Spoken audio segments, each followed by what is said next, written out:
मैं सबसे पहले आपको एक वचन जो मेरे दिल के बहुत निकट है, परमेश्वर का वचन, वचन संहिता 136:1 में कहा गया कि यहोवा का धन्यवाद करो क्योंकि वो भला है और उसकी करुणा सदा की है। हम एक ऐसे परमेश्वर का धन्यवाद करने के लिए इकट्ठा हुए हैं जिसकी करुणा जो है, उसका राज्य जो है वो सदा के लिए है। तो कुछ दिनों का, कुछ महीने का नहीं, लेकिन सदा के लिए है। साथ ही मैं आपको इस तरह के छोटे कार्यक्रमों की एक भूमिका बताना चाहता हूं। कई बार हम सोचते हैं कि बड़ा क्रूसेड हो और उसमें हजारों लाखों लोगों को बुलाया जाए, लेकिन मैं आपको बताना चाहता हूं कि इतिहास गवाह है कि छोटी छोटी आराधनाओं के ऐसे झुंडों से बड़े बड़े परमेश्वर के काम हुए, बड़े बड़े काम हुए। और वचन कहता है कि ये छोटे झुंड तू मत डर, क्योंकि यहोवा को भाया कि वो तुझे भाग दे। मैंने स्वयं परमेश्वर का वचन बर्थडे में सुना। मैं आपको आज से 35 साल पुरानी बात बता रहा हूं। उस समय इतने अच्छे प्रबंध, इतने अच्छे माइक सिस्टम नहीं हुआ करते थे, इस तरीके का मंच नहीं होता था, लाइट पंडाल नहीं होते थे। लोग घरों में, आंगनों में और छतों के ऊपर छोटी छोटी सभाएं करते थे। 15-20 लोग इकट्ठा होते थे, 50 लोग इकट्ठा होते थे, और वहां पर कोई परमेश्वर का दास दूर से आता था, शायद साइकिल से या बस से, और वो प्रचार करते थे। और आज तक मुझे याद है कि उन्हीं सभाओं से मेरा जीवन बदला है। किसी एक बड़े क्रूसेड से नहीं, लेकिन छत के किसी कोने में बैठकर या गली में कहीं बैठकर मैंने सुसमाचार सुना, और आज मैं आपके सामने। इसलिए मैं आपको इंकरेज करना चाहता हूं कि जब भी आपको इस तरह की छोटी सभाओं का निमंत्रण मिले, जरूर जाइए, क्योंकि निश्चित ऐसी छोटी छोटी सभाएं आप ही के लिए रखी गई है। ये निमंत्रण परमेश्वर की ओर से। अगर आप उत्पत्ति उसका 17 अध्याय उसके पहले पद को पढ़ेंगे, वहां लिखा है कि जब अब्राहम 99 वर्ष का हो गया तो यहोवा परमेश्वर ने उसे दर्शन देकर कहा कि मैं सर्वशक्तिमान परमेश्वर हूं, मेरी उपस्थिति में चल और सिद्ध होता जा। ये निमंत्रण हमें किसी परिवार, समाज, संगठन की ओर से नहीं मिलता। ये निमंत्रण जो है, जो वेलकम जो है, इनविटेशन जो है, ये यहोवा परमेश्वर की ओर से आपको दिया गया है। और विशेष रूप से मैं जवानों को, जो यहाँ बैठे हैं, बच्चे बैठे हैं, मुझे आज तक वो समय याद आता है जब हम अपने माता पिता के साथ इस तरह की छोटी सभाओं में जाते थे।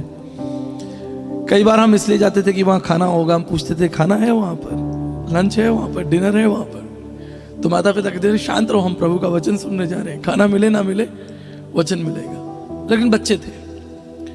लेकिन मैं आपको यकीन दिलाना चाहता हूँ, ऐसी छोटी छोटी सभाओं में जब माता पिता अपने बच्चों को अपने साथ लेकर आते हैं, परमेश्वर के बड़े बड़े दास इसी भीड़ से निकलते हैं, इसी झुंड में से परमेश्वर के बड़े बड़े दास निकलते हैं। इसलिए जब भी आपको मौका मिले, इस तरह का निमंत्रण मिले, ना आप खुद आए, लेकिन अपने परिवार और अपने बच्चों को भी लाने की कोशिश करें, क्योंकि जरूर परमेश्वर बात करेगा। मैं एक बार फिर से इस परिवार का धन्यवाद करना चाहता हूं। और बाइबल कहते हैं कि अवसर को बहुमूल्य समझो। आप चाहते तो आप दोनों पति पत्नी कहीं चले जाते घूमने के लिए और अपना 25th मैरिज एनिवर्सरी कहीं आपस में मना लेते, कहीं घूम घाम के, लेकिन आपने कलीसिया को दावत दिया, अपने पड़ोसियों को, अपने रिश्तेदारों को, अपने आस पड़ोस के लोगों को दावत दी, और अपने मन को और अपने भंडार को उनके लिए खोला, ताकि उन तक भी परमेश्वर की बरकत पहुंच सके। इतिहास गवाह है कि परमेश्वर ने एक परिवार को अपनी महिमा के लिए चुना है। इतिहास गवाह है कि परमेश्वर ने एक धर्मी व्यक्ति के द्वारा पूरे के पूरे देश का उद्धार कराया, पूरे के पूरे राज्य का उद्धार कराया। यही बात मैं अपने प्रिय भाई से कह रहा था कि ये सभा आपने नहीं रखी है, ये सभा परमेश्वर ने आपके द्वारा रखवाई है। न जाने किसका उद्धार, किसके जीवन की बातें यहाँ छिपी हैं, और जो वो यहाँ से लेकर जाएंगे, निश्चित परमेश्वर आपको ब्लेस करेंगे। मैं परमेश्वर के वचन में आपको थोड़ा आगे ले जाना चाहता हूँ, समय को ध्यान में रखते हुए। उत्पत्ति की पुस्तक उसके 2 अध्याय उसकी 18 पद में लिखा है, तो यहोवा परमेश्वर ने कहा कि आदम का अकेला रहना अच्छा नहीं, मैं उसके लिए सहायक बनाऊंगा। यहां पर एक बहुत महत्वपूर्ण बात लिखी है। लिखा है कि आदम का अकेला रहना अच्छा नहीं है। ये बात सिर्फ विवाह के लिए नहीं है कि परमेश्वर उसके लिए एक सहायक बनाने जा रहा है या परमेश्वर उसके लिए एक परिवार बनाएगा, लेकिन यहां एक गंभीर बात छिपी है। वो ये है कि अच्छा और बुरा केवल परमेश्वर जानता है। हमारे लिए क्या अच्छा है, ये परमेश्वर से बेहतर कोई नहीं जानता। और जब परमेश्वर का वचन इस बात की घोषणा करता है कि परमेश्वर कहता है कि आदम का अकेला रहना अच्छा नहीं है, ये परमेश्वर की महान योजना और उसके प्रेम को दर्शाता है। उसे मालूम है कि आपके लिए सही क्या है। आपको कहाँ होना चाहिए, आपके साथ कौन लोग होने चाहिए, और आपके जीवन में कौन कौन सी घटनाएं घटेंगी जो आपके लिए और आपके द्वारा जो और समाज के लिए और पूरे देश के लिए होंगी। इसलिए जब आप परमेश्वर के पास आते हैं तो बड़ी विनम्रता के साथ, बड़ी सरलता के साथ इस चीज को जांचिए और परखिए कि परमेश्वर आपसे क्या बात करना चाहता है, क्योंकि वो जानता है कि आपके लिए क्या अच्छा है। मैं आपको एक सच्ची कहानी बताता हूं। कई वर्षों पहले मैं एक उबर कैब में था, गाजियाबाद से दिल्ली एयरपोर्ट जा रहा था। रात लगभग 2-2:30 बजे वो मेरी कैब थी, क्योंकि अगले दिन मेरी फ्लाइट थी यूएस के लिए मॉर्निंग में। तो जो व्यक्ति उबर लेकर आए, टैक्सी लेकर आए, वो एक बुजुर्ग व्यक्ति थे, बहुत बुजुर्ग व्यक्ति थे। और जब मैंने उन्हें देखा तो मैं हैरान हो गया, क्योंकि उन्होंने जो चश्मा लगाया रखा था, उनका एक चश्मा जो था वो टूटा हुआ था। अर्थात एक चश्मे का जो उनका आईना था वो ठीक था, दूसरा चश्मा क्रैक था। और उनके हाथ पैर भी हिल रहे थे, वो काफी कमजोर लग रहे थे और उनकी उम्र भी काफी थी। और मुझे बड़ी हैरानी हुई, क्योंकि मैं एक पासवान भी हूं, तो एक मसीही जो हृदय होता है, चिंता का या दर्शन से भरा हुआ हृदय। फिर मैंने उनसे बातचीत करना शुरू किया। मैंने कहा, आप इतनी उम्र में वाहन चला रहे हैं रात के समय में, और आपका चश्मा टूटा हुआ है, और आप बहुत थके हुए और बहुत कमजोर लग रहे हैं, आपके हाथ तक हिल रहे हैं, आप चला पाएंगे? मेरा इतना बोलना हुआ और उन्होंने अपनी गाड़ी साइड में लगाई और अपना रुमाल निकाला और रोने लगे। और मैं बड़ा हैरान हो गया। मैंने कहा, माफ कीजिए अगर मैंने आपको दुख दिया, मेरी इच्छा ये नहीं थी कि मैं आपको तकलीफ दूं, लेकिन फिर भी मैं जानना चाहता हूं कि अगर आपके लिए कोई कष्ट है, आपके जीवन में कोई तकलीफ है, तो मैं आपके लिए प्रार्थना करूंगा। और फिर उन्होंने मुझे अपनी कहानी बताई, हमने यात्रा शुरू की, और मार्ग में उन्होंने अपने जीवन की कहानी मुझे बताई। उनकी उम्र लगभग 82 वर्ष 82 ईयर्स थी। उन्होंने बताया उनके 3 बेटे हैं, उनकी एक बुजुर्ग पत्नी है, पत्नी बहुत बीमार है, और उनके जो बच्चे हैं उन्होंने माता पिता को त्याग दिया। और इस बुजुर्ग की हालत में, जब उनकी उम्र इतनी ज़्यादा है, उनके पास खाने कमाने के लिए कोई साधन नहीं है, कोई पर्याप्त चीज़ें नहीं है, इसलिए वो ये कैब चलाते हैं। और ये कैब भी किसी व्यक्ति की है, उनकी अपनी कैब नहीं है। और उनके पास इतना भी अधिक धन नहीं है कि अपना वो चश्मा ठीक करा पाए। गाड़ी चलने लगी, हम एयरपोर्ट के पास पहुंचे, मैंने उनके लिए दुआ की। और जब मैं आगे बढ़ने लगा, परमेश्वर का आत्मा मुझसे बात करने लगा। और फिर परमेश्वर ने मुझे परिवार के बारे में एक दर्शन दिया कि परिवार जो है वो परमेश्वर की दृष्टि में कितना महत्वपूर्ण है। और परिवार का मतलब केवल पति पत्नी नहीं, लेकिन परिवार का मतलब आपका कुटुंब है, जिसमें आपके बच्चे, आपके बूढ़े माता पिता, आपका भाई, आपकी पत्नी, अगर आपकी पत्नी है उसका भी भाई, आपका भाई है उसकी भी पत्नी, उनके भी बच्चे। इट्स ऑल अबाउट कुटुंब, पूरा परिवार है। कई बार हम परिवार की जो इकाई है वो हम सोचते हैं कि केवल पति पत्नी और 2 बच्चे, लेकिन ये परमेश्वर की रचना नहीं है। परमेश्वर ने तो एक परिवार के द्वारा पूरे के पूरे शहर को बचा लिया, पूरे के पूरे गांव को बचा लिया। यानी परिवार की जो परिधि है वो परमेश्वर की दृष्टि में बहुत बड़ी है। It's not just husband and wife and 2 children. तो मैंने उनसे पूछा कि आपके भाई बहन, आपके माता पिता या आपके और कोई सगे संबंधी, तो उन्होंने बात कही कि हम संसार के सबसे कठिन समय में जी रहे हैं, और परिवार टूट रहे हैं, रिश्ते टूट रहे हैं। और कहीं ना कहीं मैं उनकी बात से सहमत हुआ कि आज कठिन समय से समाज जो है वो निकल रहा है। लेकिन इस कठिनाई में भी मैं आपको एक बात यकीन दिलाना चाहता हूं कि इस कठिनाई में भी आज भी वो भला परमेश्वर हमारे साथ है। आज भी उसकी करुणा सदा की है। आज भी वो परमेश्वर आपको दोबारा से खड़ा करने की शक्ति और हिम्मत रखता है। मेरे प्रियो, मैं आपको बताना चाहता हूं, हम एक ऐसे परमेश्वर के आराधक हैं, या उसके साथ हम आगे बढ़ रहे हैं जो मनुष्यों में रुचि रखता है। वो ऐसा नहीं कि उसने बनाया और बनाकर उसने छोड़ दिया। मुझे याद है जब परमेश्वर ने मुझे बेटी दी, मेरी बेटी जिसकी उम्र इस समय 16 साल है, आर्निका बड़ी बेटी है, जो छोटी बेटी उसकी, जब उसका जन्म हॉस्पिटल में हुआ, हम उसे हॉस्पिटल में छोड़कर नहीं आ गए कि ठीक है चलो बच्चा हो गया, अब इसको हम छोड़कर अपने घर चले, हमने देख लिया बाय बाय।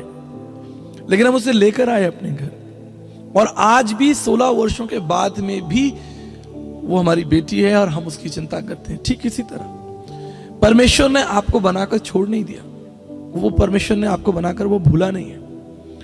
आज भी वो परमेश्वर आप में रुचि रखता है और आपकी चिंताएं, आपकी तकलीफ जानता है, आपकी कठिनाइयों को वो जानता है। इसलिए मैं सबसे पहले धन्यवाद करना चाहता हूं कि इस परिवार ने अपने विवाह के 25 साल पूरे किए, जो कि सच में कठिन रहा होगा, क्योंकि जीवन एक यात्रा है। हर मोड़ पर आपको एक कठिनाई का सामना करना पड़ा, लेकिन हम धन्यवाद करते हैं कि आपके जीवन की इस यात्रा में परमेश्वर ने आपको संभाला और आपने उसको धन्यवाद दिया और आप उसके साथ चले और आप यहां तक पहुंचे। और बाइबल कहती है कि मैं धर्मी को आशीष दूंगा और उसकी संतानों को भी आशीष दूंगा। उसकी आशीषें सिर्फ आपके लिए नहीं है। अगर आप धर्मी हैं, परमेश्वर का भय मानते हैं, तो याद रखिएगा, आप सिर्फ अपने लिए आशीष नहीं बटोर रहे, लेकिन आप आने वाली पीढ़ियों के लिए भी आशीष का दरवाजा खोल रहे हैं। उसका सबसे बड़ा उदाहरण है नूह की जिंदगी में। आप देखिए, परमेश्वर ने नूह से बात की, लेकिन नूह के साथ साथ उसके 3 बच्चों को भी परमेश्वर ने बचाया, उनकी बहुओं को भी बचाया। और आज पूरे विश्व के अंदर 7 बिलियन जो जाति प्रजाति है वो नूह की संतान है।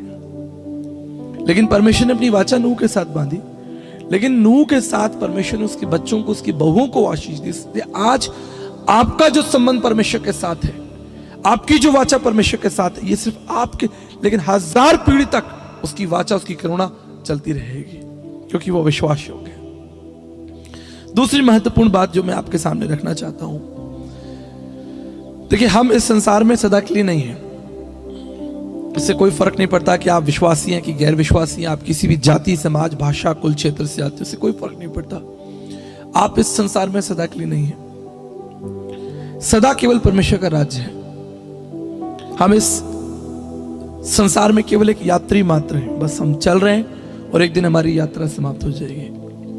लेकिन सवाल यह है कि ये जो यात्रा हो, हमारे जीवन की जो यात्रा है, ये यात्रा होगी कैसे? इसके अंदर जो मिठास, इसके अंदर जो परिपूर्णता, या इसके अंदर जो सद्भाव होगा, वो कौन लेकर आएगा? याद रखिएगा, वही परमेश्वर जिसने आपको बनाया है। आज संसार में मनुष्य के पास बहुत कुछ है, बड़ी बड़ी गाड़ियां हैं, बड़े बड़े घर हैं, सब कुछ है, लेकिन उनके जीवन को टटोल कर देखिए, क्या उनके जीवन में परमेश्वर का भय है? क्या उनके जीवन में परमेश्वर की वेदी है? क्या उनके जीवन में, उनके घरों में परमेश्वर की चर्चा होती है? क्या उनके परिवारों में परमेश्वर को महिमा और आदर दी जाती है? मैं ऐसे कई परिवार जानता हूं, आपकी भी नॉलेज में हो सकते हैं। परमेश्वर उनके लिए केवल एक विकल्प है। जब परमेश्वर की आवश्यकता होती है तो परमेश्वर के पास में आते हैं, जब उन्हें जरूरत है तो वो परमेश्वर के पास में आते हैं। लेकिन हम जानते हैं, प्रभु यीशु मसीह ने यूहन्ना 15 में सिखाया है कि हम दाखलता हैं, हम डालियां हैं, और जो डाली पेड़ में जुड़ी रहती है, लगी रहती है, वो फलवंत होगी। ये केवल अवसर की बात नहीं है कि हमने बस संडे के दिन परमेश्वर की आराधना की है, समय निकाला, कोई एक कार्यक्रम किया, ऐसा नहीं है। निरंतर उस परमेश्वर के साथ चलते रहिए, क्योंकि उसकी करुणा सदा की है। मेरे प्रियो, मैं आपको इनकरेज करना चाहता हूं। एक महत्वपूर्ण बात आपको बताऊंगा। आपको याद है जब शैतान हवा के पास में आया तो उसने क्या कहा? उत्पत्ति उसके 3 अध्याय उसके 4 पद में लिखा है कि जब सर्प जो है वो स्त्री के पास में आया तो कहा, इस फल को तू खाएगी तो निश्चित नहीं मरेगी। मैंने अपनी बाइबल में इसको अंडरलाइन किया हुआ है, तुम निश्चय नहीं मरोगे। आगे वो कहता, लेकिन तुम इस फल को खाकर परमेश्वर के तुल्य, उसकी समानता में हो जाओगे। ये सर्प जो है वो स्त्री से कह रहा है। मैं तमाम बहनों को, जो यहां मेरी बहन प्रभु में बैठी है, मैं आपको बताना चाहता हूं, कितना बड़ा दुर्भाग्य रहा कि वो स्त्री ये भूल गई कि परमेश्वर ने तो हमें अपनी समानता में ही बनाया है। शैतान ने क्या कहा कि जिस दिन तुम फल खाओगे तुम परमेश्वर की समानता में हो जाओगे। लेकिन वो ये भूल गई कि हम तो परमेश्वर की समानता में ही बनाए गए थे। परमेश्वर का वचन कहता है कि उसने आदम और हव्वा को अपनी समानता में बनाया। लेकिन जरूरत क्या थी? जरूरत थी परमेश्वर के वचन को स्मरण रखना। आप परमेश्वर के वचन को कई बार सुनेंगे, लेकिन स्मरण रखना आपकी जिम्मेदारी है। कई सभाओं में आप जाएंगे, कई प्रचारकों के द्वारा आप परमेश्वर के वचन को सुनेंगे, लेकिन स्मरण रखना हमारी जिम्मेदारी है, बताना और सिखाना, लेकिन स्मरण रखना, याद रखना आपकी जिम्मेदारी है। स्मरण नहीं रख पाई, भूल गई कि परमेश्वर ने कहा था कि तुम जिस दिन ये फल खाओगे तुम निश्चित मर जाओगे, अवश्य मर जाओगे। लेकिन शैतान कहता है कि तुम जिस दिन इस फल को खाओगे तुम नहीं मरोगे, परंतु तुम परमेश्वर की समानता में हो जाओगे। मेरे प्रियो, मैं आपको याद दिलाना चाहता हूं, आज आपके पास अच्छा पैसा, अच्छी गाड़ी, अच्छे कपड़े हो सकते हैं, अच्छा मोबाइल हो सकता है, लेकिन परमेश्वर का अगर वचन आपके पास नहीं है तो अंततः एक बड़ी हानि आपको होगी, एक बड़ी हानि होगी। इसलिए अपने जीवन की यात्रा में परमेश्वर के वचन को स्मरण रखें कि इन घटनाओं के लिए जीवन की यात्राओं में परमेश्वर का वचन किस विषय पर क्या कहता है। मैं धन्यवाद करता हूं, हमारी कलीसिया में एक बहन है जयपुर में, आज से लगभग 12 साल पहले या 15 साल पहले वो प्रभु में आई हमारे द्वारा ही। उनका प्रभु से कोई लेना देना नहीं था, कोई ताल्लुक नहीं था, लेकिन जब उन्होंने प्रभु को जाना तो उन्होंने बाइबल पढ़ना शुरू किया। मैं उनकी कहानी, उनकी गवाही आपको दे रहा हूं। उनका नाम कृष्णा भाभी है, वो हमारी जयपुर कलीसिया में रहती है। एक दिन जब मैं उनके घर में प्रार्थना करने के लिए गया तो मैंने उनकी बाइबल देखी, उनकी बाइबल फटी हुई थी, बहुत सारे पन्ने इधर से उधर बिखरे हुए थे। मैंने कहा, बहन आपकी ये बाइबल तो बुरी तरह से फटी हुई है। वो जानते हैं उन्होंने क्या कहा? मैंने कहा क्योंकि पास्टर जी मैं अपनी बाइबल से प्रेम करती हूँ। और उन्होंने क्या किया हुआ है, ये बड़ा अद्भुत है, जहां जहां परमेश्वर ने आज्ञा दी हुई है वहां वहां उन्होंने अपनी बाइबल को हाईलाइट किया हुआ है रेड कलर से, लाल रंग से, और जहां जहां परमेश्वर ने प्रतिज्ञाएं दी हैं उन्होंने परमेश्वर की प्रतिज्ञा को ग्रीन किया हुआ है। मुझे बड़ा अद्भुत लगा। और आज उनके पास 9 बाइबल हैं, यानी वो 8 बाइबल फाड़ चुकी हैं और 9 बाइबल उनके पास, नवी बाइबल चल रही है, उसकी भी तैयारी चल रही है कि उसके सारे पन्ने अलग हैं। और वो प्रार्थना करती है, सुबह उठती है, परमेश्वर के वचन को स्मरण रखती है, कलीसिया में छोटे छोटे बच्चों को परमेश्वर का वचन देती है। मैं ये बहनों से बात कर रहा हूं, अभी फिर मैं पुरुषों से भी बात करूंगा। वचन को याद करना, स्मरण रखना आपकी जिम्मेदारी है, क्योंकि जब आप परिपक्व होंगे, मजबूत होंगे, आप अपने बच्चों को परमेश्वर का वचन दे पाएंगे। कई बार हम चिंता करते हैं, हम अपने बच्चों को अच्छा भोजन देते हैं, अच्छे कपड़े देते हैं, किस स्कूल में एडमिशन कराता है, लेकिन याद रखिएगा आप एक माँ हैं और ये सबसे बड़ी जिम्मेदारी आपकी है कि आप अपने बच्चों को परमेश्वर का वचन दीजिए। परमेश्वर आपसे इस बात का लेखा जोखा लेगा। परमेश्वर आपसे कहेगा कि मैंने आपको संतानें दी थी, आपको बच्चे दिए थे, आपने उनके संग क्या किया। This is very very important. इसलिए याद रखिएगा कि परमेश्वर का वचन ना केवल आपको सुनना है, लेकिन आपको स्मरण रखना है, ताकि आप परमेश्वर के मार्ग पर, उस यात्रा पर आगे चलते जाएं। दूसरी महत्वपूर्ण बात जो मेरे हृदय के बहुत निकट है, 1 कुरिन्थियों 9:24 में लिखा है, क्या तुम नहीं जानते कि दौड़ में सब दौड़ते हैं लेकिन इनाम एक व्यक्ति पाता है। इससे तुम ऐसे दौड़ो कि तुमको इनाम मिले। मैं आपको एक बात बताकर उत्साहित करना चाहता हूं। लगभग 100 देशों की मैंने यात्राएं की है,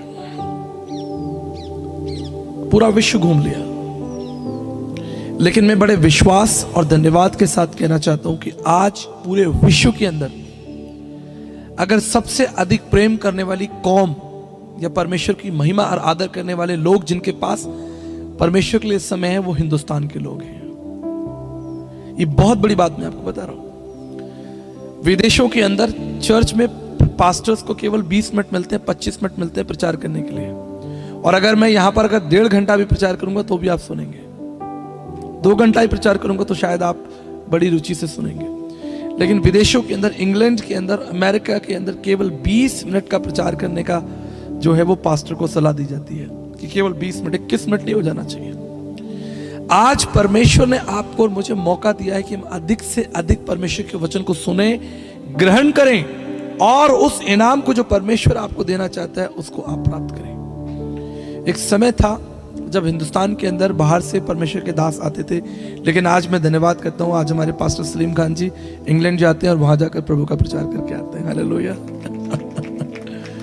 प्रभु ने हमारे हिंदुस्तान की कलीसियाओं का सम्मान बढ़ाया है, परमेश्वर ने हमारी भारत की कलीसियाओं का सम्मान बढ़ाया है। भारत के परमेश्वर के दासों को, सेवक और परमेश्वर के और गीत, मैं परमेश्वर का धन्यवाद करना चाहता हूं। पूरे हिंदुस्तान के जो गीत तैयार हो रहे हैं, मसीह लोग जो बच्चे हमारे तैयार कर रहे हैं, मैं धन्यवाद करना चाहता हूं। तमाम बच्चे जो जवान लोग आप गीत गा रहे थे, ये पूरे गीत पूरे विश्व में चल रहे हैं। चाइना के अंदर मुझे लोग बताते हैं, अभी मेरा भाई, छोटा भाई विलियम, पास्टर विलियम जापान गए थे, जापान के अंदर लोग मसीह गीतों को, हमारे गीतों को सुन रहे हैं, और जापानियों ने हिंदी गीत सीखकर अपने चर्च में खड़े होकर हिंदी गीत गाया।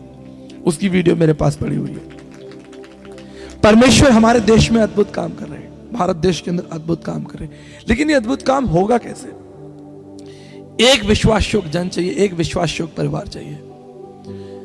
एक विश्वास योग्य व्यक्ति जब आपके शहर में, आपकी गली में आ जाता है, बड़ा काम होता है। मैं आपको बताना चाहता हूं, आज से 20 साल पहले जब मैं राजस्थान पहुंचा था, हमारे राजस्थान के अंदर स्थानीय कलीसिया नहीं थी, लोग परमेश्वर को नहीं जानते थे। मैं चौराहों पर, सड़कों पर, बाजारों में परमेश्वर का वचन बांटता था, पर्चे बांटता था, शॉपिंग मॉल के बाहर खड़े होकर बांटता था, मॉल्स के बाहर खड़े होकर फिल्म लोग देख कर निकलते थे, फिल्म देख के निकलते थे, और मैं आप उनसे कहता, आपने फिल्म देख ली कि हाँ देख ली, कैसी लगी? कि बहुत अच्छी लगी, ठीक है, ये पर्चा आपके लिए लेके जाइए, निश्चित परमेश्वर आपको आशीष देगा। अब जानते हैं, मैं परमेश्वर का धन्यवाद करता हूं, नूह के लिए एक बहुत सुंदर बात लिखी हुई है।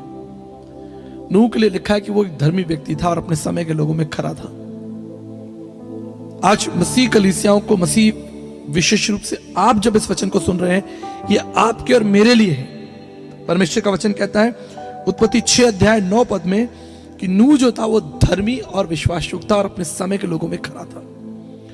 आज अगर हमारे समाज में एक व्यक्ति धर्मी हो, एक व्यक्ति खरा हो, उसके द्वारा परमेश्वर बड़े काम करने की शक्ति रखता है।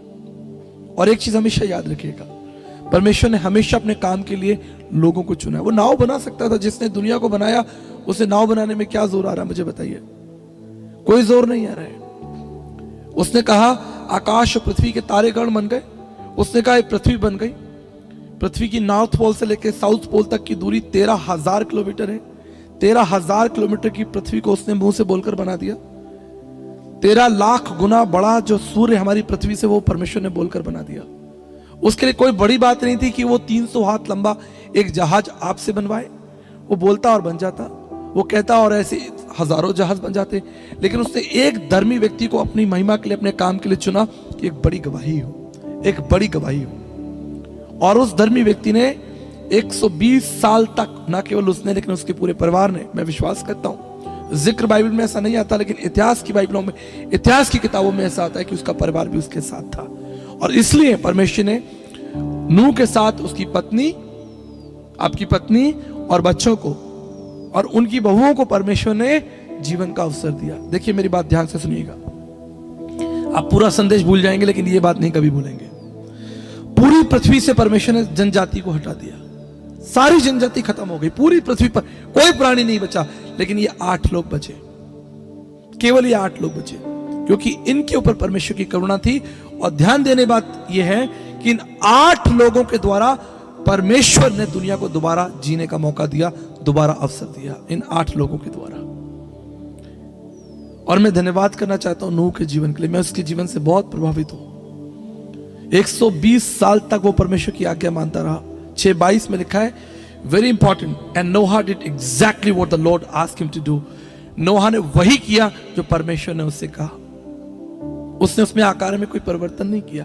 आज परमेश्वर आपसे जो कह रहा है उससे आप कीजिए, क्योंकि उसी के द्वारा बड़ी आशीष, बड़ी क्रांति छुपी हुई है। आप अपने मोहल्ले में, अपने घर के अंदर, अपने परिवारों के अंदर परमेश्वर की महिमा कीजिए। देखिए परमेश्वर आपके परिवार को नूह की किश्ती के समान इस्तेमाल करेगा और वहीं से जीवन निकलेगा। मैं आपको बताना चाहता हूं, आज परमेश्वर ने मुझे बहुत अच्छा घर दिया। जयपुर राजस्थान में परमेश्वर ने मुझे बहुत अच्छी कलीसिया दी, बहुत अच्छा घर दिया, सब कुछ सुंदर है। लेकिन अगर मैं आपको इतिहास बताऊं तो आप हैरान हो जाएंगे। मेरे पिताजी रेलवे में कार्य करते थे और एक छोटा रेलवे क्वार्टर हमको मिला हुआ था, 2 कमरे का। घुसते ही वो खत्म हो जाता था, आप उसके अंदर घुसे और वो खत्म हो गया। हमने कई वर्षों उस रेलवे के छोटे क्वार्टर के अंदर जीवन जिया है, कई वर्षों तक। लेकिन मैं धन्यवाद करना चाहता हूं कि उस रेलवे क्वार्टर की छोटी छोटी कोठरियों के अंदर परमेश्वर के बड़े बड़े गीत गाए गए, आराधनाएं हुई, वो दरवाजे परमेश्वर के लिए खुले रहे। हमारे शहर के अंदर ओएम टीम्स आती थी, अगर आपको याद होगा, जो पुराने विश्वासी, ओएम टीम्स की बहनें आती थी और वो पूरे शहर में घूम घूम कर पर्चा बांटती थी। वो 25 दिन हमारे शहर में रहा करती थी, लेकिन मेरी माता जी 25 दिन उनके लिए खाना बनाती थी। 25 डेज वो पूरा दिन घूमती, सड़कों पर, बाजारों में पर्चा बांटती, प्रभु के बारे में बताती, और दोपहर का खाना और रात का खाना मेरे परिवार में वो खाती। हम छोटे छोटे बच्चे थे, हम उन्हें देखते, ये कौन है? और मैं आपको बताना चाहता हूं, वो अच्छे परिवारों से थी। कोई डॉक्टर था, कोई नर्स थी, कोई टीचर थी। वो साधारण लोग नहीं थे, लेकिन वो अपना काम छोड़कर 25 दिन के लिए, 28 दिन के लिए अलग अलग शहरों में जाते और पर्चा बांटते। और मैं आपको बताना चाहता हूँ, वो बहनें जो साधारण थी, उनका परिश्रम कभी व्यर्थ नहीं गया।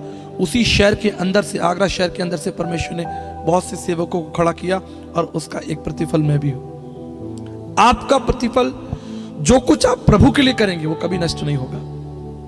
मैं अपने प्रिय भाई को बता रहा था कि अगर आपकी तनख्वाह 50,000 है, 1 लाख है, इससे परमेश्वर को कोई फायदा नहीं। आप 50,000 की तनख्वाह घर लेकर आएंगे, आप उसे किराया देंगे, बिजली पानी देंगे, बच्चों की स्कूल की फीस देंगे, ट्यूशन कराएंगे, आप गाड़ी खरीदेंगे, इससे परमेश्वर को क्या लाभ? सोच के देखिए, आपकी योजनाओं से परमेश्वर को क्या लाभ? What actually you did for the God? आपने परमेश्वर की महिमा के लिए क्या किया? लेकिन जो कुछ परिश्रम आप परमेश्वर की महिमा के लिए करेंगे, वो सदा के लिए आपके लिए बना रहेगा। और यही आपका सबसे बड़ा इनाम है। परमेश्वर ने आपको मशहूर होने के लिए नहीं बुलाया कि एक दिन सारा जग आपको जाने। आपको मालूम है, कई ऐसे सेवक हुए, मैं धन्यवाद करता हूं हाथ उठाकर परमेश्वर का, कि आज यूट्यूब है, टेलीविजन है। मैंने 9 साल टेलीविजन पर प्रचार किया, पूरे हिंदुस्तान ने देखा, ना केवल भारत में लेकिन विश्व के कई बड़े टेलीविजन पर रहा।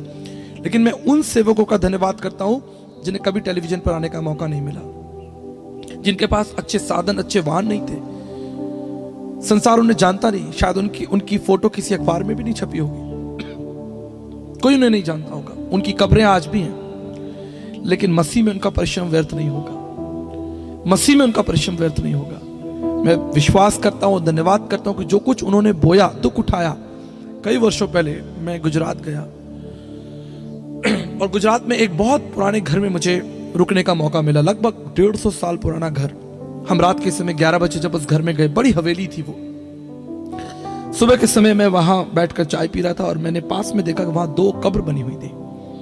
जब मैं वहां पर गया तो मैंने किसी से पूछा कि ये कब्र किसकी है, तो उन्होंने बताया कि आज से 150 साल पहले इस स्थान पर कोई परमेश्वर के दास और दासी अमेरिका से आए थे और वो इस गुजरात के जंगलों में रहकर परमेश्वर की सेवा कर रहे थे और उन्हें हैजा हो गया। और 150 साल पहले कोई दवाइयाँ या कोई उपचार इतना उपलब्ध नहीं था और पहले हस्बैंड की डेथ हो गई और उसके बाद उस स्त्री के लिए अवसर था कि वो वापस अपने देश चली जाए। लेकिन उसने कहा नहीं, जो कार्य, जो दर्शन मेरे पति को परमेश्वर ने दिया था, मैं उस दर्शन को पूरा करूंगी। और उसने उसके बाद 15 साल तक उस गांव में रहकर सुसमाचार की सेवा की, गरीबों की सेवा की, मेडिकल मिशनरी वो थी। उसके बाद जब उसकी डेथ हो गई, उसकी कब्र भी वहां पर बनाई गई। मैं उनकी कब्र पर बैठकर घुटने टिकाकर मैंने प्रार्थना किया, दूर देश से एक परदेशी इस शहर में, हमारे देश में आए और प्रभु की सेवा करके चले गए। एक बड़ा प्रतिफल स्वर्ग में उन्हें मिलेगा। मैं ये बातें आपको इसलिए बता रहा हूं, आज आपको और मुझे परमेश्वर ने एक मौका दिया है कि हम उस परमेश्वर के लिए कुछ करें, हम उस परमेश्वर के लिए अपना एक कदम रखें, हम उस परमेश्वर के लिए कुछ प्रिय करें।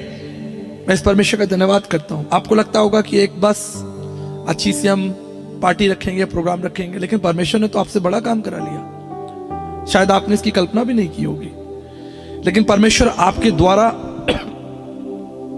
एक बड़ा काम कर रहे हैं। ये आवाज जहां तक जा रही है, जितने लोग सुन रहे हैं, परमेश्वर उनसे बात कर रहे हैं। God is speaking to you. मैं आपको बताना चाहता हूं, एक बार मैं एक बहुत छोटी सभा में था जिसमें केवल 9 लोग बैठे थे और परमेश्वर के एक दास प्रचार कर रहे थे। मुझे आज तक वो दिन याद है। और मैंने परमेश्वर के दास से एक सवाल पूछा। मैंने उनसे पूछा कि क्या वास्तव में प्रभु यीशु मसीह जिंदा हुए?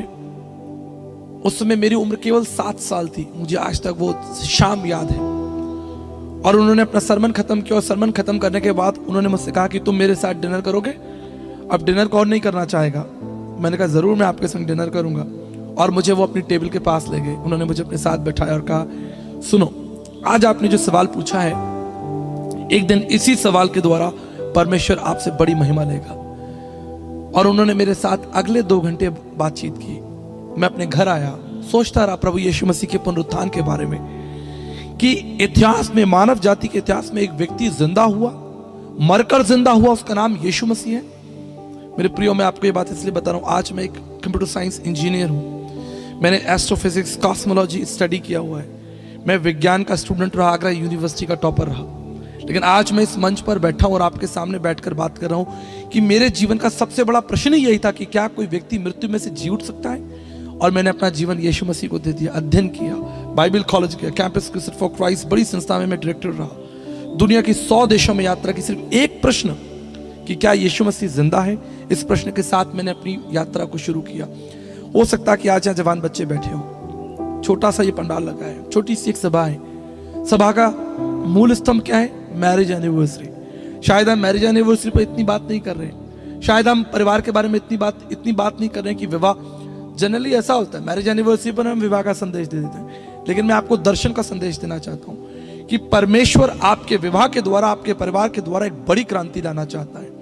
परमेश्वर सिर्फ ये नहीं चाहता कि आप बड़े आराम से एक घर में रहें जहां अच्छा एसी लगा हो, अच्छे सोफे हो, बढ़िया बेड हो और आप परमेश्वर का धन्यवाद करें, लेकिन मैं आपको बताना चाहता हूं कि परमेश्वर आपके द्वारा एक बड़ा काम करना चाहता है।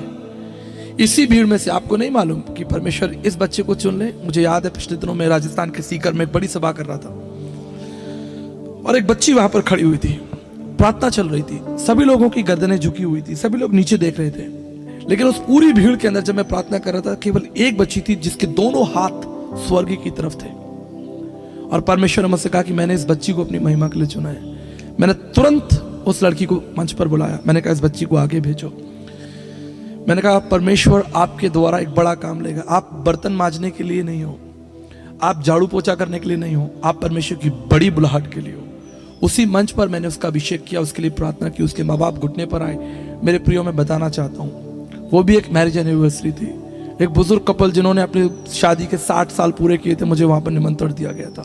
वहां परमेश्वर ने एक बच्ची को चुना। इस छोटी सभा से परमेश्वर निश्चित किसी एक व्यक्ति को चुनना चाहता है और उसके द्वारा बड़ा काम करना चाहता है, लेकिन शर्त क्या है? शर्त यह है कि आप उसकी विधियों को जाने। अगर आप एजरा की पुस्तक पढ़ेंगे, मैं बहुत तेजी से आपसे बात करना चाहता हूं समय का ध्यान रखते हुए, अगर आप एजरा की पुस्तक पढ़ेंगे, उसकी जो भूमिका है, उसके ऊपर जो हेडलाइन लिखी होती है, वहां एक बात लिखी है।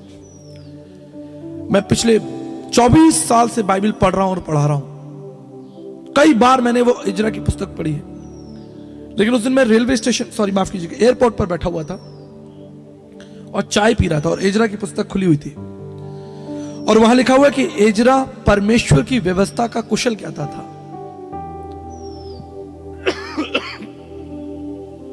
बस आप यकीन नहीं करेंगे, वो वचन मेरे सामने ऐसे उठकर आ गया। बस एक लाइन थी, एजरा परमेश्वर की व्यवस्था का कुशल ज्ञाता था। आज मेरा सवाल आपसे है, क्या आप परमेश्वर की व्यवस्था के कुशल ज्ञाता हैं? क्या आपको मालूम है कि परमेश्वर आपके लिए और आपके द्वारा क्या कार्य करना चाहते हैं? बहुत से लोग सोचते हैं, कहते हैं कि पास्टर जी हम प्रार्थना कर रहे हैं कि परमेश्वर मेरे द्वारा बड़ा काम करे। अगर आप परमेश्वर के वचन के ज्ञाता होंगे, उसकी विधियों को समझेंगे, परमेश्वर निश्चित आपके द्वारा बड़ा काम करेगा। आपको किसी व्यक्ति से सलाह लेने की जरूरत नहीं पड़ेगी, किसी व्यक्ति के पास जाने की जरूरत नहीं पड़ेगी, स्वयं परमेश्वर आपकी नियुक्ति करेगा। परमेश्वर आपको भीड़ में से निकालेगा और बड़ी महिमा के लिए इस्तेमाल करेगा। परमेश्वर ने आपको इसलिए नहीं बुलाया कि आप खाएं पिएं और मर जाएं एक दिन और आपकी कब्र हो और लोग कहें कि ये व्यक्ति एक बहुत भला व्यक्ति था। ये परमेश्वर की योजना नहीं है। परमेश्वर की योजना है कि आपके जीवन के द्वारा, आपके परिवार के द्वारा परमेश्वर एक बड़ी क्रांति को लेकर आए, बड़ी क्रांति को लेकर आए। उसने अब्राहम के द्वारा, उसके परिवार के द्वारा एक बड़ी क्रांति को खड़ा किया। हम जानते हैं यह आसान नहीं था, आसान नहीं था, लेकिन अब्राहम परमेश्वर पर विश्वास करता था। पहली बार आराधना जो शब्द है, वर्शिप जो शब्द है, वो कब आया? जब अब्राहम अपने बेटे को कुर्बानी देने के लिए ले गया। उसने अपने सेवकों से कहा तुम यहीं खड़े रहो, मैं और मेरा बेटा जाकर परमेश्वर को दंडवत करके वापस आते हैं। That is his faith. उसे मालूम था कि मेरा बेटा जो परमेश्वर ने मुझे दिया है, इसे कुछ नहीं होगा, क्योंकि वो परमेश्वर की व्यवस्था का ज्ञाता था। आज मसीह समाज को जो सबसे महत्वपूर्ण विषय है, आपको बाइबल पढ़कर परमेश्वर के वचन के ज्ञाता होना है। इसलिए पौलुस कहता है तुम अभी तक दूध पी रहे हो, तुम्हें तो अन्न खाने वाला हो जाना चाहिए था। मैं जवानों से बात कर रहा हूं, छोटे बच्चों से बात कर रहा हूं। मैं आपसे पूछना चाहता हूं, यीशु मसीह की सेवा कब शुरू हुई? आप कहेंगे 30 साल? नहीं, जब वो 12 साल का था। जब वो 12 साल का था, वो अपने पिता के कार्य पर लगा हुआ था।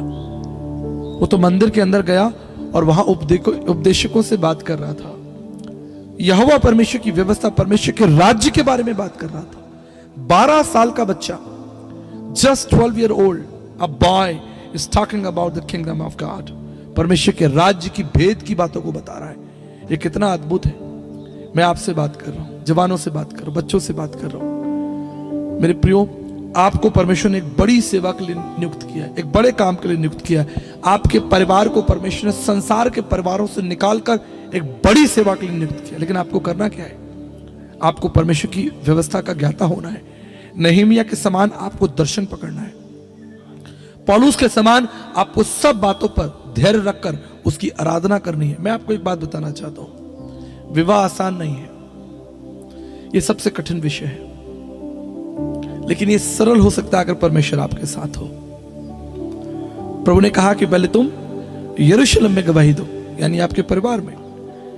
लेकिन एक बात हमें याद रखनी होगी जब हम परिवार के बारे में बात कर रहे हैं। एक महत्वपूर्ण प्रश्न मैं आपके सामने रखना चाहता हूं। अय्यूब उसके 2 अध्याय 9 पद में लिखा है कि अय्यूब की पत्नी ने अय्यूब से एक प्रश्न पूछा। क्या प्रश्न था? क्या तू अब भी खराई पर चलेगा? परमेश्वर की निंदा कर और चाहे तो मर जा। यह सवाल अगर संसार पूछता अय्यूब से तो शायद इतनी तकलीफ नहीं होती। अगर यह सवाल संसार के लोग अय्यूब से पूछते तो इतनी तकलीफ नहीं होती। लेकिन यह सवाल उसकी पत्नी ने पूछा, क्या तू अब भी खराई पर बना रहेगा? जितनी बहनें जरा ध्यान से सुन लीजिए। जब परमेश्वर ने संसार को बनाया तो परमेश्वर ने संसार को आदम को ध्यान में रखते हुए बनाया। आदम को ध्यान में रखते हुए बनाया। परमेश्वर ने आदम को अपनी सेवा के लिए, अपनी महिमा के लिए बुलाया है। और ये बात मैं परमेश्वर की बेटियों से कर रहा हूं, क्योंकि साधारण लोग इन सिद्धांतों को कभी नहीं समझेंगे। सड़क पे चलता हुआ आदमी इस बात को नहीं समझेगा। आज फेमिनिज्म है, फेमिनिज्म समझते हैं, अधिकार की लड़ाई है। हम महिलाएं भी पुरुषों के साथ बराबर कंधे से कंधा मिलाकर हैं। हम इस बात का स्वागत करते हैं, इस विषय का स्वागत करते हैं, लेकिन फिर भी सावधान हो जाइए। बाइबल कहती है कि परमेश्वर ने आदम को परिवार का मुखिया ठहराया। स्त्री परिवार की मुखिया नहीं है। ये मैं उन लोगों से बात कर रहा हूं जो लोग बाइबल पढ़ते हैं, परमेश्वर को जानते हैं, उस परमेश्वर को जिसने संसार को बनाया है। इसलिए आपके लिए जरूरी है कि आप सदैव अपने पति का आदर करें, और ना केवल पति का आदर करें लेकिन उसके परिवार का आदर करें। जो माता पिता, आज परिवार क्यों टूट रहे हैं? अगर आप सोचें, जरा बैठकर सोचें। एक स्त्री अपने पति से पूछती है, कहती है कि क्या तू अब भी खराई पर बना रहेगा? पुरुष इस प्रश्न को बर्दाश्त नहीं कर सकता। अगर ये प्रश्न पत्नी की ओर से हो, उसके लिए बहुत, सड़क पर चलता हुआ आदमी कहे क्या तू अब भी खराई पे बना रहेगा? अरे छोड़ परमेश्वर को, क्या दिया तुझे परमेश्वर ने? लेकिन यही सवाल अगर स्त्री पुरुष से पूछ ले, बहुत अनर्थ हो जाएगा। मैं आपको बताना चाहता हूं, जितने भी दुख अय्यूब ने झेले होंगे, उसका खेत खलियान नष्ट हो गया, उसका धन नष्ट हो गया, उसके नौकर चाकर, उसके पशु, उसके बच्चे, अथाह दर्द उसने सहा, अथाह दर्द। उसका अपना शरीर जो है वो कितना डैमेज हो गया, उसके शरीर के ऊपर कितने घाव हो गए, कितनी तकलीफ और वेदना उसको थी। लेकिन मैं आपको यकीन से कह सकता हूं, सारी तकलीफें एक तरफ और ये सवाल एक तरफ, जब उसकी पत्नी ने कहा होगा क्या तू अब भी खराई पे बना रहेगा, उस समय अय्यूब को कितना दर्द हुआ होगा। इसे जितनी भी मेरी बहनें बैठी हैं, याद रखिएगा, एक मसीह पुरुष के ऊपर एक बड़ी जिम्मेदारी है। चाहे वो एक सेवक है, चाहे वो किसी छोटी रूप में परमेश्वर की सेवा करता है, परमेश्वर ने आपको एक सहायक ठहराया है। और परमेश्वर ने आपको वो शक्ति दी है जिसके द्वारा आप परिवार की शांति को बनाए रख सकते हैं। आप चाहें तो परिवार को तोड़ सकते हैं, आप चाहें तो परिवार को नष्ट कर सकते हैं। लेकिन अगर आप परमेश्वर के विषय का ज्ञान रखेंगे, if you have the knowledge of the word of God, आप जानेंगे कि परमेश्वर ने आपका पद और आपकी योजनाएं क्या रखी और आपके द्वारा परमेश्वर क्या काम करना चाहता है। ठीक इसी तरह पुरुषों के लिए भी जरूरी है कि वो अपनी पत्नी का आदर करें और उसकी चिंता करें और उसकी सब जरूरतें, जो भी उसकी जरूरतें हैं, उसको पूरा करें, उससे प्रेम करें, उसे कोमल पात्र जाने।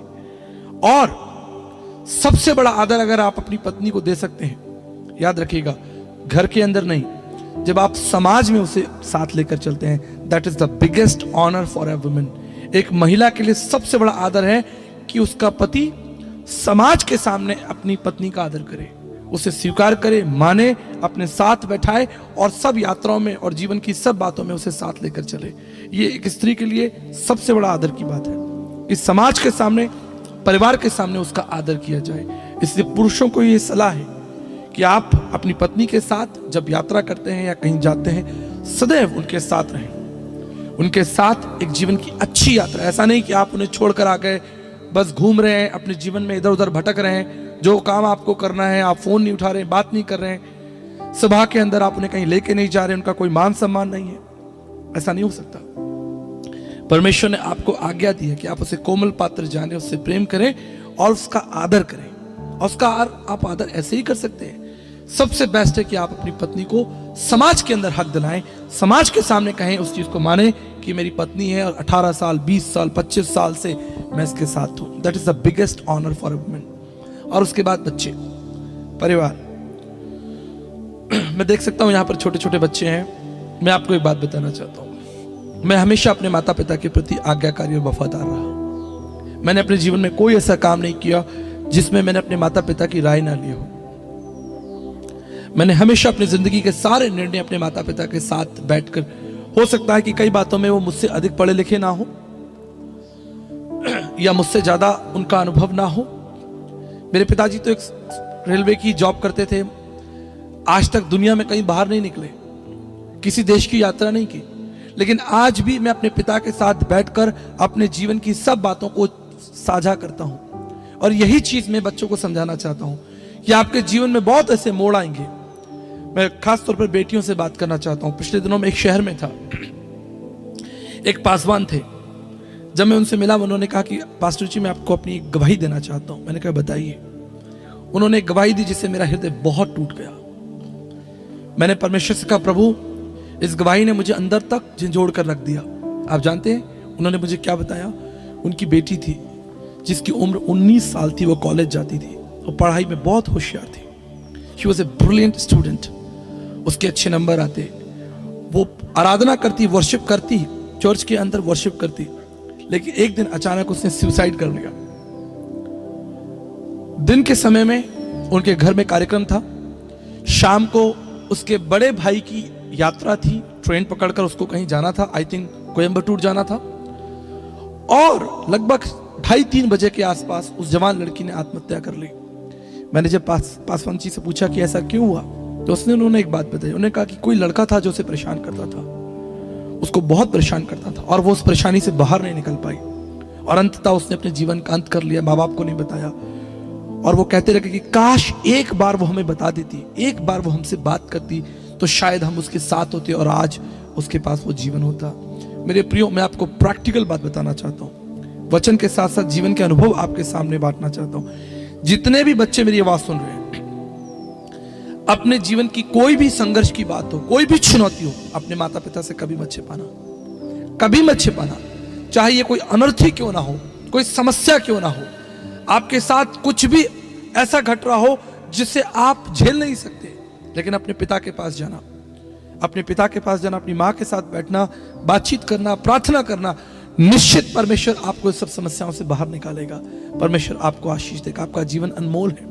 मेरे प्रियो, परिवार एक अच्छा खाने पीने से, अच्छा पहनने ओढ़ने से नहीं बनता। परिवार परमेश्वर के मूल्य और आदर्शों से बनता है। परिवार बनता है जब आपके घर के अंदर परमेश्वर को महिमा मिले।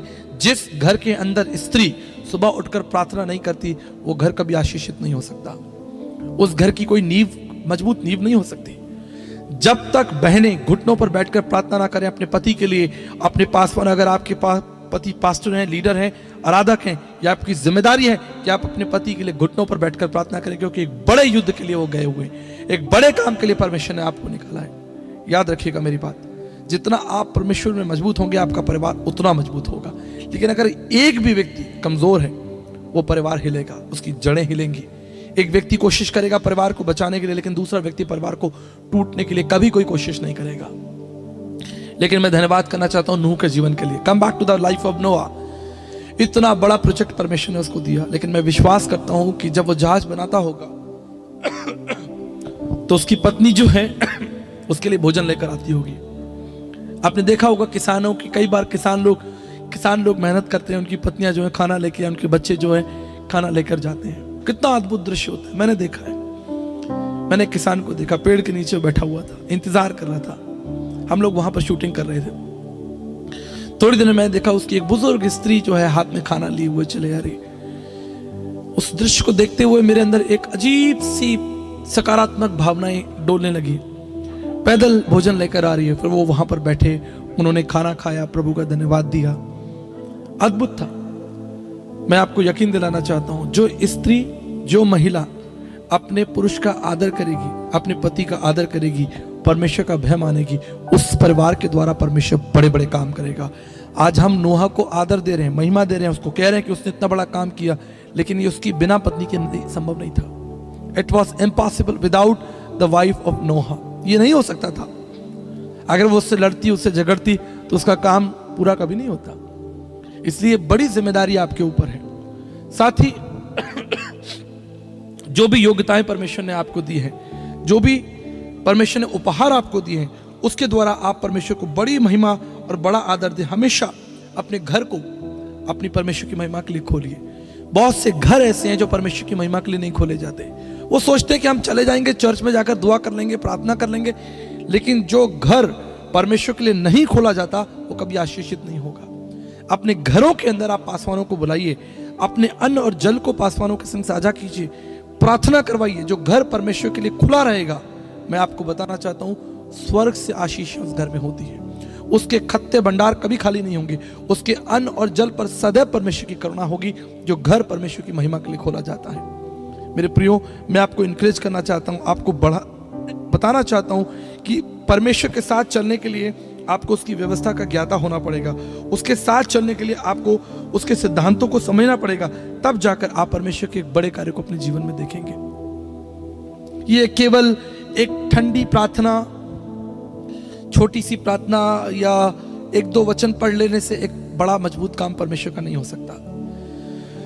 आपको मैं यकीन दिलाना चाहता हूं कि 1 घंटा सुबह बाइबल और 1 घंटा शाम को, जब आप सुबह उठें, मैं इसको 40 मिनट कहता हूं, लेकिन अगर आप 1 घंटा कर सकते हैं, दैट्स वंडरफुल। 40 मिनट्स आपको परमेश्वर के सामने आना है। 40 मिनट आपको परमेश्वर के सामने आना चाहिए।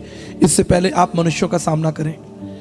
इससे पहले आप मनुष्यों का सामना करें, आपको 40 मिनट पहले परमेश्वर का सामना करना चाहिए, वचन के द्वारा, प्रार्थना के द्वारा। ठीक इसी तरह जब आप सोने जा रहे हैं, आराम करने जा रहे हैं, अपने बिस्तर पर जा रहे हैं, यह आपकी बड़ी जिम्मेदारी है। पति पत्नी के लिए बड़ी जिम्मेदारी है कि हाथ पकड़कर आप परमेश्वर का धन्यवाद कीजिए और सब कमियों और घटियों को परमेश्वर के सामने रखें और धन्यवाद करें कि प्रभु, आपने मुझे घर दिया, जीवन दिया, परिवार दिया और मैं आपकी स्तुति करना चाहता हूँ। मेरे प्रियो, तब आप अपने जीवन में परमेश्वर के बड़े कार्यों को देखेंगे। एक अंतिम बात बताकर आपको इनकरेज करना चाहता हूँ। अब जानते हैं कि हमारा परमेश्वर छोटे छोटे कार्यों के अंदर अपनी बड़ी महिमा प्रकट कर देता है। आप बाइबल पढ़ें, नया नियम पढ़ें, आप एक अद्भुत बात देखेंगे कि यीशु मसीह का जो पहला चमत्कार हुआ वो कहां हुआ? याद है आपको? पहला चमत्कार एक शादी में हुआ, एक विवाह में हुआ। विवाह तब भी जब उत्पत्ति की पुस्तक लिखी गई, आदम और हव्वा को बनाया गया, तब भी परमेश्वर की दृष्टि में पवित्र और प्रथम था। और जब यीशु मसीह की सेवा शुरू हुई तो पहला चमत्कार परमेश्वर ने विवाह के अंदर ही किया। अब हम देखेंगे कि प्रभु यीशु मसीह तो इतने व्यस्त थे, वो बड़े बड़े काम करते, लेकिन विवाह में जाकर बैठे हुए हैं। आप कल्पना करके देखिए, सोच के देखिए कि प्रभु यीशु मसीह विवाह में गए और विवाह में जाके बैठे और खाना पीना चल रहा है, लोग मेहमान वहां पर बैठे, लेकिन यीशु मसीह बैठे, बुलाए गए, निमंत्रण दिया गया। ये अद्भुत है। ये कुछ साधारण मत समझ लीजिएगा, ये अद्भुत है। ये परमेश्वर की योजना का एक हिस्सा है, अमूल्य हिस्सा है कि हमारा प्रभु यीशु मसीह, जिसे पूरी दुनिया प्रभु कहती है, उसने अपनी सेवा का एक बड़ा हिस्सा विवाह के द्वारा शुरू किया। विवाह में गए, बैठे, और वहां क्या था? वहां लिखा है कि घड़ों में जो है पानी प्रभु ने भरवाया, दाखरस खत्म हो गई थी। लेकिन वहां पे एक अद्भुत बात मैं आपको बताना चाहता हूं। वचन कहता है कि प्रभु ने कहा कि इन घड़ों को क्या करो? मुंह up to the brim, fill it up to the brim. क्यों प्रभु ने कहा? प्रभु कहते कि इसे भर दो भाई। तो कोई घड़ा थोड़ा नीचे खाली रह जाता, कोई पूरा भर जाता, कोई आधा रहता, लेकिन प्रभु ने कहा कि इन घड़ों को ऊपर तक, fill it up to the brim. इस बात को समझ लीजिए, जब कोई चीज ऊपर तक भर दी जाएगी, जब ये पानी ऊपर तक है, तो हम इसमें कोई और चीज नहीं मिला सकते। जब ऊपर तक आपके जीवन के अंदर परमेश्वर का वचन होगा, शैतान उसके अंदर कुछ नहीं डाल सकता। We have to fill a life up to the brim. हमें मुंह तक, उस घड़े को मुंह तक परमेश्वर के वचन से भर देना है, तब आपके द्वारा एक बड़ा चमत्कार पूरा जगत देखेगा। आप सोचे कि बस मुझे एक वचन याद है, 2-3 वचन याद कर लिए, एक कमजोर सी प्रार्थना कर ली, ठंडा सा जीवन जी लिया, साल 6 महीने में कभी उपवास रख लिया, क्रिसमस मना लिया, थोड़ा ईस्टर बना लिया और परमेश्वर आपके द्वारा बड़ा काम करेंगे। I don't think so. It's going to be a great work through the Lord. अगर आप परमेश्वर के द्वारा बड़े काम को देखना चाहते हैं तो आपको घड़े को ऊपर तक भरना पड़ेगा। उस बहन के समान आपकी बाइबल चमकनी चाहिए। हालेलुया। आप जानते हैं, मैं हमेशा एक बात कहता हूं, if you highlight the word of God, the God will highlight you. अगर आप परमेश्वर के वचन को चमकाएंगे तो परमेश्वर भी आपको ऊंचा उठाएगा और अपनी सेवा के लिए इस्तेमाल करेगा। विवाह आसान नहीं है। दुनिया के बड़े बड़े दार्शनिकों ने विवाह के ऊपर पुस्तकें लिखी हैं। विवाह के ऊपर दुनिया में सबसे बड़ा टॉपिक रहा है विवाह, परिवार, जिसके ऊपर ना केवल सेकुलर लोगों ने, लेकिन क्रिश्चियंस लोगों ने, पास्टर्स, लीडर्स ने पूरे वर्ल्ड के अंदर विवाह के ऊपर अनगिनत किताबें लिखी हुई हैं, परिवार के ऊपर अनगिनत किताबें लिखी हुई हैं। क्योंकि शैतान जानता है कि एक परिवार को गिराकर आप परमेश्वर की बड़ी योजना को गिरा सकते हैं, एक परिवार को तोड़कर। लेकिन धन्य वो परिवार जो यहोवा परमेश्वर का भय मानता है। धन्य वो स्त्री, वो पुरुष जो परमेश्वर के काम को पूरा करती है। यीशु मसीह ने कहा, Father I have brought the glory to you by finishing the work you gave me to do.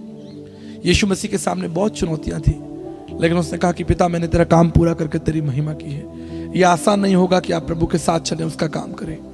आसान नहीं होगा। हर मोड़ पर आपको चुनौती होगी, हर मोड़ पर तकलीफ होगी। पारिवारिक, मैं आपको बताना चाहता हूं, रिक वॉरेन को आप जानते हैं? कितने लोग परमेश्वर के महान दास रिक वॉरेन को जानते हैं? उनके बेटे ने सुसाइड किया, पूरी दुनिया में हाहाकार मच गया। बड़े बड़े इंटरव्यूज, टेलीविजन के प्रोग्राम चलने लगे। अरे रिक वॉरेन जो कि दुनिया के सबसे अच्छी पुस्तकें लिखते हैं, मोटिवेशनल, परमेश्वर की सामर्थ्य के ऊपर, पूरी दुनिया के अंदर ये बात फैल गई कि रिक वॉरेन जैसे परमेश्वर के दास, उनके बेटे ने सुसाइड कर लिया। एक बड़ा इंटरव्यू बुलाया गया, टेलीविजन लगे हुए थे। उनसे जो इंटरव्यू ले रहा था, उन्होंने सवाल पूछा, सर आप वर्ल्ड के one of the best leading pastor हैं, आपकी किताबें दुनिया में मशहूर हैं, दुनिया के लोग, उनकी पुस्तक है पर्पस ड्रिवन लाइफ और पर्पस ड्रिवन चर्च, अगर आपने पढ़ी हो तो, वर्ल्ड फेमस बुक। लेकिन आपके बेटे ने सुसाइड कर लिया। How do you explain it? आप इसे कैसे देखते हैं? आप जानते हैं उन्होंने क्या कहा? उन्होंने कहा that is his choice, that is his choice. ये उसने चुना। मैंने तो सदैव प्रभु को बांटा था, मैंने तो सदैव प्रभु की बात की थी, मैंने तो सदैव प्रभु को महिमा दी थी, लेकिन मेरे बेटे ने मृत्यु को चुन लिया। मेरे प्रियो, मैं आपको बताना चाहता हूं, परमेश्वर ने आपको एक बड़ी सेवा के लिए बुलाया। इसलिए जो व्यक्ति परमेश्वर की सेवा कर रहा है, उसको सपोर्ट करना, उसके सहायक बनना, ये आपके लिए बड़ी जिम्मेदारी है। अगर आपकी पत्नी वर्शिप लीडर है, मैं आपको यकीन दिलाना चाहता हूं, if your wife is a worship leader, आपकी बेटी अगर वर्शिप लीडर है, उसकी विशेष प्रोटेक्शन होनी चाहिए, उसकी विशेष, आप समझ रहे मेरी बात, ध्यान रखा जाना चाहिए। वो कोई साधारण बच्चा नहीं है। अगर कोई जवान परमेश्वर का दास कोई गिटार बजाता है या परमेश्वर की आराधना करता है, वो हजारों लाखों लोगों से अलग निकाला गया है, वो कोई भीड़ का हिस्सा नहीं है। उसकी विशेष, उसके लिए प्रार्थना होनी चाहिए, उसका विशेष ध्यान रखा जाना चाहिए। अगर आपका पति एक पास्टर है, यह आपकी जिम्मेदारी है। मैं बेटियों को कह रहा हूं, सिर्फ पत्नियों को नहीं कह रहा हूं, मैं बेटियों को कह रहा हूं। अगर आपके पिताजी पास्टर हैं, यह आपकी विशेष जिम्मेदारी है कि आप उनका ध्यान रखें।